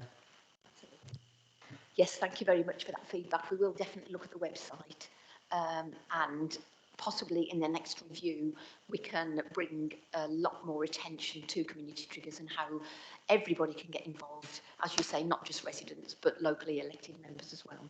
So yes, thank you. Lovely, thank you very much, Maggie. Members, I have no more questions on the books. Bearing in mind the time, do we have any other questions? Can't see any hands going up, so I'm going to call that. Thank you, everybody, for your questions. We now move into the debate phase. Does anybody wish to debate? Again, I see no hands going up. So thank you, everybody, for your attendance this evening. You really detailed questions. I think we've all learnt a lot, not only from the presentation, but from the range of questions that have been asked. Sarah, thank you very much for attending this evening and presenting to us and answering all these questions in some really great detail.